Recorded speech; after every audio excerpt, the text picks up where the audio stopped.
And then there's a third solution, right, which is living trust.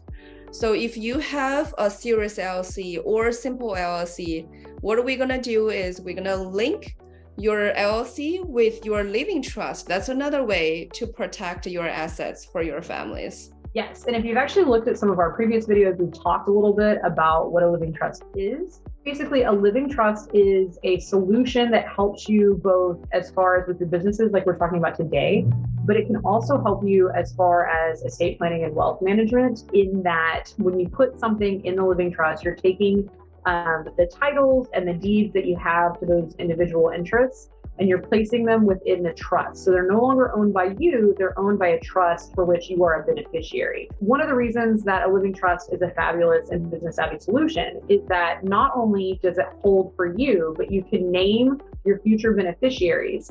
And when you do that, what it does is it helps you avoid the probate process, which is particularly important if you have a business. So if you have a business and you're the person that's the main owner of the business and you pass, you don't want the business to be stuck as you wait for the probate process for a series of months, up to even a year, trying to solve a complicated estate planning process. You want that business to go ahead and pass to the next person that you want to take over the business, so that on day one, they can hit the ground running and keep that business going. So by putting that in the living trust, you're again protecting yourself in that you no longer formally own those assets. They're technically held by the trust, and you are merely the beneficiary of the trust. So you're the person that's able to make those decisions, and you're the person for whom the trust benefits, while again having that separation between you and that asset.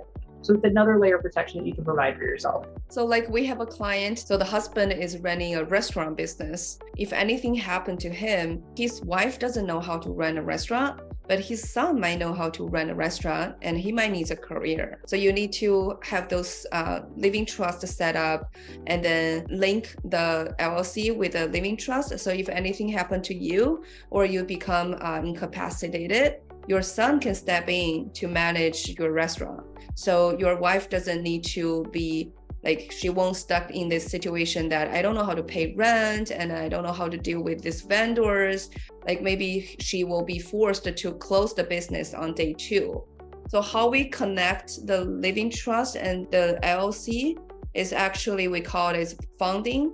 So we assign the LLC interest to the living trust. So if anything happened to you, your sole ownership will be passed on to the living trust. So someone can pick it up, step in as a manager. It is also part of the business succession planning as well. Yeah, so it's important for business succession planning. And I want to point out, even if you're not the sole proprietor, so let's say that you own a 20% interest in a business or any percentage that you can think of, you can name who it is that will be your successor in interest for that business. Because as we've said, it's possible that, you know, some of your heirs might not be as savvy for that type of business. So you can set up through the living trust that the money will benefit the family members that would need it. But you can set up a successor in interest that actually has that knowledge that's needed to be able to run the business. So for instance, my dad is a doctor, and so he has a clinic that's the family business. Even though I'm an attorney and one of my siblings is a CPA and another one of my siblings is a pharmacist, so you would think that we would all kind of maybe know how to run a clinic. None of us do. Yeah, so we would not be good successors in interest. We'll have a very hard time trying to run that business. So having a successor in interest for the business that would be able to just keep that running so that it can benefit the people that are in your family that you do want the business to benefit, while still having someone that has that business acumen and the savvy that's needed to be able to keep that business running can be really important. So if we're talking about a real estate investor, like we have been in the second part of this video, let's say that you have a family member that you want to benefit from the rents coming in from your properties, but that family member may not be the best person to run 10 or 12 different properties. You can name a successor in interest as far as your ownership of the LLC, while also having it benefit a family member that you want to have the benefit of the rents. Great. Yeah. So this is part of business succession. Business succession is also a set of legal document. Exactly. And so, I mean, working with that living trust to be able to set up that business succession plan is just another business savvy choice that we think is a fabulous one that we would love for potential clients to know about. And if you'd like to set up a living trust, you can reach out to us or any other attorney to see if that's something that works in your particular estate planning, business succession plan, and life generally. And if you'll see our previous videos, we've talked extensively about the process of creating a living trust and being able to set up a living trust. And again, I would like to point out one of my favorite things about if you did a living trust, specifically with Springdale Law, is we actually will follow up with your trust plan and make sure that the assets that are in that living trust are up to date, and make sure that your funding, which you talked about. A lot of times with other attorney firms, they'll create the living trust for you, but they won't actually walk you through the process of taking the deeds and the titles and physically placing them in the trust. And if you don't go through that funding step, you actually haven't protected any of those assets. They're still your assets. They're not actually placed within the trust. And so yes, you've created a trust, but the trust has nothing in it. So it can't do anything to protect you. Right.